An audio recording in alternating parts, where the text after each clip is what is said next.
Live from WSLS, this is 10 News at 7, working for you. One family's emotional story. We brought her here to hospice, and she went about 4 days, and it was the toughest thing I've ever done in my life. A local man's warning for you after his mother died. Good evening, and thanks for joining us for 10 News at 7. I'm Brittany McGraw. New tonight, a 10 News investigation finds more cases of possible neglect. The number of elderly people becoming victims keeps rising across the Commonwealth. Thousands of cases are opened every year in Virginia, and about half are substantiated. 10 News anchor Jenna ZIBTON is working for you to uncover new details about elder care during the pandemic and why efforts to protect our elderly may have done the opposite. Jim Gregory wishes he could call his mom. She would normally answer the phone. Hey, sweetie, how you doing? She fell at home in October, broke her femur, and never recovered. I miss calling her every morning. It hurts. She went to the hospital, then to a nursing facility for a couple of weeks, and then was transferred to Raleigh Court Health and Rehab. He says after weeks there, his mom wasn't herself. We were really seriously concerned now. The call, she was very weak. Oh, it was like, not mom. He went there and says with a rapid COVID test, they let him in. She was on death's doorstep. It's probably why they let me in, and I was able to hold her hand. He took these pictures at Raleigh Court before she was taken to the hospital. Her tongue was black, her teeth were missing, the teeth that were there were black, her toes were orange, the bedding that was soiled, still wet. Our 10 News investigation found a police search warrant asking for medical records for the 86-year-old from November through January. We're told this is still an active police investigation, one of 3 at Raleigh Court. The document says a report was filed with police claiming she was neglected. The allegations include that in the 2 months she was at Raleigh Court, Gregory was abused, lost weight, developed several health problems. She was in deplorable condition.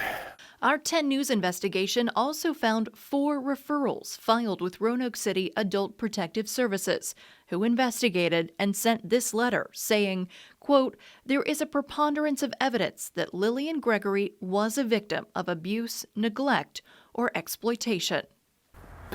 It was one of those things that you feel responsible for, because I should have yanked her out of there a long time ago. But I didn't, and I'll live with that the rest of my life. Lillian Gregory died January 21st, 2 months after she was first admitted to Raleigh Court. We are seeing some alarming situations. Joni Latimer is the state long-term care ombudsman. Local ombudsmen serve as advocates for people living in places like nursing homes. Our 10 News investigation found 12,000 adult protective service cases were substantiated from March of last year when COVID hit through February of this year. The most of any region was here in the Piedmont region with about 3,500. That includes Roanoke, Lynchburg, and Southside. Across Virginia, more than 4,500 instances of neglect, physical, mental, or sexual abuse. This has been a perfect storm in a terrible sort of way. She says during COVID, nursing homes essentially had no oversight, and they're just now seeing what's happened over the last year inside. Latimer says once they weren't allowed in because of COVID restrictions, complaints dropped about 35%.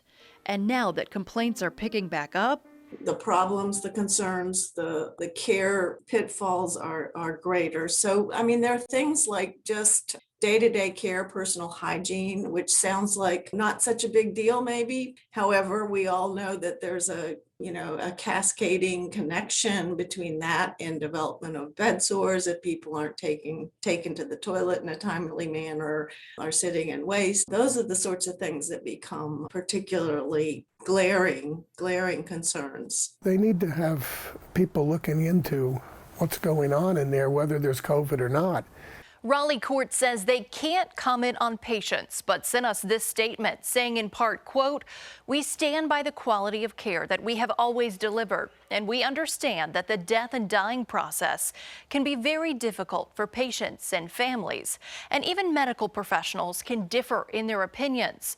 Still, our skilled staff show up every day to care for those who need support, even in the most challenging of circumstances." Many people are calling for changes to Virginia policy to protect the growing elder population. I'll have that part of the story next month. Jenna ZIBTON, 10 News, working for you. To see the steps you can take if you have concerns about a loved one and other parts of this continuing 10 News investigation, head to WSLS.com.